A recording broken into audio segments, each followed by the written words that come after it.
मिट्टी में हीरा। कृष्णचंद्र उसका नाम हीरा था और वो अपने बाप के साथ रावलपिंडी से आई थी। पहली बार मैंने जिंदगी में किसी लड़की को मेकअप के साथ देखा। उसकी आयु मुश्किल से 14-15 वर्ष की होगी। अभी तो वो एक लड़की ही थी, पूरी तरह से औरत बनी भी न थी। लाल और सफेद रंगत, चेहरा जरा लंबोतरा, बड़ी बड़ी आंखें और चेहरे पर वो मासूम मूर्खता जो अधिकांश हसीन लड़कियों के चेहरे पर पाई जाती है और जिसे दुनिया भोलापन या अलहड़पन कह करके मुआफ करती है। ये बातें तो मैं अपनी उम्र के तजुर्बे के साथ आज कह रहा हूं, वरना सच बात तो ये है कि अपने बचपन में जब मैंने उसे देखा था, हीरा मुझे दुनिया की सबसे सुंदर लड़की दिखाई दी थी। हौले हौले हमने अपनी माओ को काना फूसी से बातें करते सुना। पुंट में एक रंडी आई है, तो हम सब बच्चे रंडी को देखने के लिए बेताब हो गए। रंडी क्या होती है, कौन होती है, वो किस चिड़िया का नाम है, उस समय हमें कुछ मालूम न था। लेकिन जिस तरह धीमी धीमी सरगोशियों में बच्चों की माओं ने अपने मर्दों और बच्चों से दूर और अलग हटकर एक दूसरे से बातें की थीं और उस रंडी की चर्चा की थी और चर्चा करते समय इधर उधर देखकर अपना इत्मीनान कर लिया था कि कोई सुन तो नहीं रहा, उससे हमें ये यकीन हो गया कि रंडी कोई बहुत ही महत्व की चीज है और उसे देखा जाना चाहिए। मैंने महेंद्र से कहा, शहर में एक रंडी आई है। अच्छा, रंडी क्या होती है? महेंद्र उस समय बाग में एक पेड़ पर चढ़कर फ्रांसीसी सेब खा रहा था, जो बेहद खट्टे होते हैं। आधा सेब उसके हाथ में था, आधा उसके मुंह में। उसकी दोनों टांगें सेब की एक बड़ी डाल पर झूल रही थी और एक हाथ से उसने ऊपर की डाल को सहारे के लिए पकड़ रखा था। रंडी मेकअप करती है, मैंने उसे बताया। मेकअप क्या होता है ये मैं नहीं जानता। तुम हमेशा मुझे वही चीजें बताते हो जो तुम नहीं जानते। महेंद्र ने ऊपर पेड़ से अपना अध खाया हुआ सेब मेरी तरफ खींच कर मारा। मैंने उसकी टांग पकड़कर उसे पेड़ से नीचे घसीट लिया और हम दोनों लड़ने लगे। शाम को जगदीश आया, जो महेंद्र का खास दोस्त था। वो हम दोनों को अलग ले जाकर कहने लगा, सुना, शहर में रंडी आई है। हाँ, हम सुन चुके हैं, महेंद्र ने जगदीश की अहमियत कम करने की खातिर कहा। मगर वो है क्या? मेरे ख्याल में तो वो कोई बंदरिया है। माँ जी कह रही थी कि उसके होंठ लाल लाल हैं और आंखें बड़ी बड़ी और वो डुगडुगी पर नाचती है। जरूर कोई बंदरिया ही होगी। जगदीश ने अंदाजा लगाया। जी नहीं, मेरे ख्याल में तो वो कोई रीछनी है। मैंने अपना ख्याल जाहिर किया। मेरी माँ जी तुम्हारी माँ से, हमीदे की माँ से कह रही थी कि एक दफा जो रंडी के पंजे में फंस जाए वो निकल नहीं सकता। तो पंजा तो रीछनी का ही ऐसा होता है। अब्दुल्ला शिकारी कहता था मुझसे एक दिन। जी हाँ, मैंने अत्यंत गंभीर स्वर में उनको बताया। जरूर, वो कोई रीछनी ही है। बहुत देर तक हम लोग रंडी के संबंध में बातें करते रहे। फिर जगदीश का दोस्त भट्टी आ गया। उसने हमको बताया कि अस्पताल की दक्षिणी ढक्की के नीचे जो नाला बहता है उसमें मोती मिलते हैं। तो हम मोती ढूंढने के लिए दक्षिणी ढक्की के नाले में देर तक तलाश करते रहे और बहुत से खूबसूरत घोंघे उठाकर लाए। इसी में रात हो गई। दूसरे दिन मैं सुबह सवेरे कोई 9 बजे के करीब ही अस्पताल के बाग में नीचे की रविशों में जाकर फूलों की झाड़ियों में छुप गया, क्योंकि रात को मैंने पिताजी को माँ जी से ये कहते हुए सुना था कि कल सुबह वो रंडी अस्पताल आएगी। उस पर माँ जी हौले से कुछ बोली और दोनों में देर तक खुसुर फुसुर होती रही। खुसुर फुसुर मैं नहीं सुन सका, मगर मैंने दूसरे दिन सुबह ही अस्पताल जाकर रंडी को देखने का निश्चय कर लिया। अस्पताल चारों तरफ से लंबे चौड़े बाग से घिरा हुआ था और एक ऊंचे धरातल पर स्थित था और अस्पताल के बिल्कुल पीछे ऊंचे पहाड़ों की ढलानें आकर मिल जाती थीं। अस्पताल पत्थरों की एक ऊंची कुर्सी पर बना हुआ था और जहां मैं झाड़ियों में दुबका बैठा था, वहां से मैं अपने पिताजी को देख सकता था। पिताजी उस अस्पताल के पश्चिमी बरामदे में अपनी मेज कुर्सी बिछवाकर बैठा करते थे। उनके करीब पत्थर का एक लंबा चौड़ा जीना था, जिसके नीचे बाग की एक चौड़ी रविश थी, जिस पर सुर्ख रंग की बजरी बिछी हुई थी, जहां से बाग का बड़ा गेट भी नजर आता था और आगे जाकर एक लंबी सड़क थी जो फौजी परेड ग्राउंड को जाती थी। जहां पर पिताजी बैठते थे, वहां से बाग की बीच की रविश और मेन गेट और फौजी परेड ग्राउंड को जाने वाली सीधी सड़क साफ नजर आती थी। उस सड़क के दोनों ओर फूलदार दरख्तों की घनी कतार थी, जिन पर बसंत ऋतु के दिनों में गहरे पीले फूल आते थे और उन फूलों में शहद की बहुतायत होती थी, इसलिए उन फूलों पर बहुधा शहद की मक्खियां डोलती हुई पाई जाती। बसंत बहार में उन पेड़ों की डालियों पर फूल के गुच्छे झूलते और फूलों की उभरी उभरी डंडियों में इतना शहद होता था कि अक्सर उन फूलों का शहद हासिल करने के लिए शहद की मक्खियों और बच्चों में मुकाबला रहता। जभी से मीठी चीजों को हासिल करने के लिए डंक खाने की आदत हो गई है। मुझे पीले गुलाब भी बहुत पसंद है। ये पसंद भी बचपन की है। इस अस्पताल के पश्चिमी बरामदे के चोबी जंगले के सतूनों पर छत तक पीले गुलाब की बेलें चढ़ी हुई थीं और प्रातः काल के समय और संध्या काल के समय उन बेलों में सैकड़ों पीले गुलाब हिलते, झुलते, डोलते अत्यंत सुंदर दिखाई देते थे। पिताजी को भी गालिबन ये गुलाब बेहद पसंद थे। शायद इसीलिए वो अपनी मेज उस चोबी जंगले के करीब, स्तूनों के करीब ही लगवाते थे। मैंने अपनी खुफिया जगह से दर्जनों रोगियों को अस्पताल की सीढ़ियां चढ़कर और गुलाब के स्तूनों का सहारा लेकर डॉक्टर साहब की मेज के करीब खड़े होकर या करीब के बेंच या कुर्सियों पर बैठकर नुस्खे लिखवाते हुए देखा। मगर वो सब लोग मर्द, औरतें, बच्चे, लड़कियां या लड़के थे। कुछ लोग अपने साथ कुत्ते भी लेकर आए थे, मगर अपने साथ रंडी लेकर कोई नहीं आया। शायद आज रंडी नहीं आएगी। बेकार में समय बर्बाद हुआ। मैंने नरगिस के फूलों से कहा और गुहे की झाड़ियों से कहा और सितारों की तरह मैरीगोल्ड के खिले हुए फूलों से भी कहा, जो दूर से देखने पर बिल्कुल आंखों की तरह खुलते हुए मालूम होते थे। फिर मैंने देखा कि एक 14-15 साल की सुंदर सी लड़की एक अधेड़ उम्र के आदमी के साथ आई।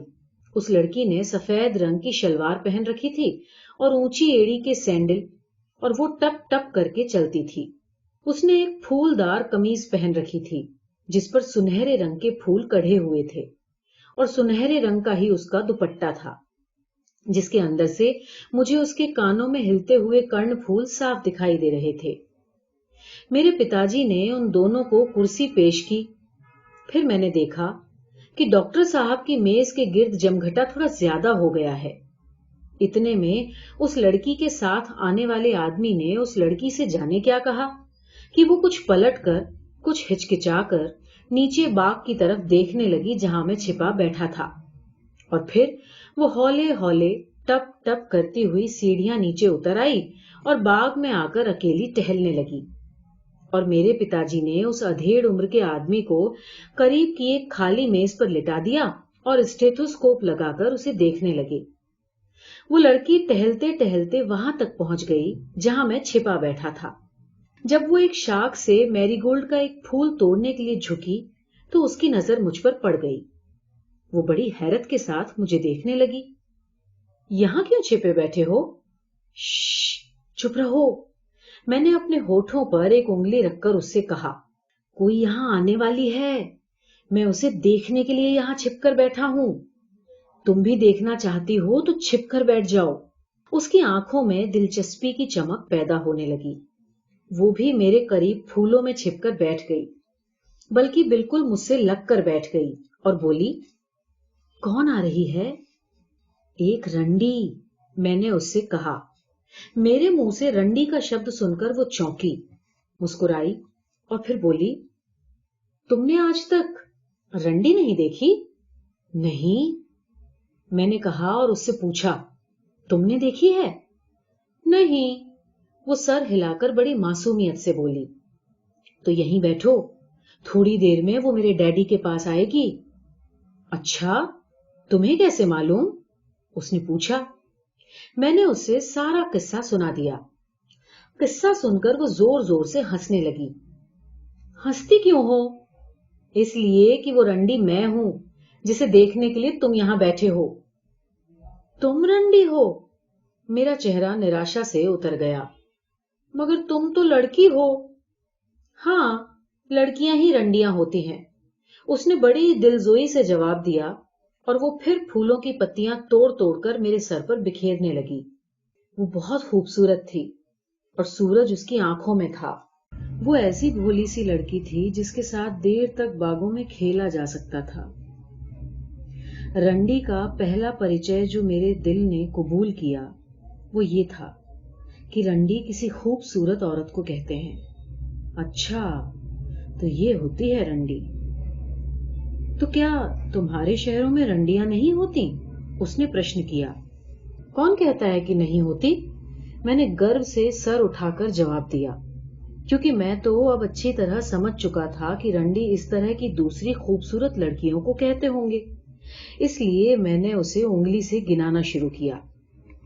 एक तो मेरी बहन रंडी है। तुम्हारी बहन? वो जोर से चीखी। हाँ, मैंने सर हिलाकर कहा। ठीक है, वो तुम्हारी जितनी रंडी नहीं है, मगर जगदीश की बहन तो तुमसे बस कुछ कम ही रंडी होगी। फिर मेरे दोस्त हमीदे की बहन भी रंडी है, और गुरबचन की बहन तो नहीं, बहन तो नहीं, मगर हाँ, उसकी मां रंडी है। और बस करो, ये कहकर वो जोर जोर से हंसने लगी। तुम बिल्कुल पागल हो। फिर उसने हवा में उड़ती हुई सब्ज, पीले और याकूती परों वाली एक तितली देखी और दोनों हाथ अपने सीने पर रखकर बोली, हाय, वो तितली मुझे ला दो। देखो ना, कितनी खूबसूरत है। बिल्कुल रंडी है, मैंने सर हिलाकर कहा और उसके पीछे भागा, और वो मेरे पीछे भागी।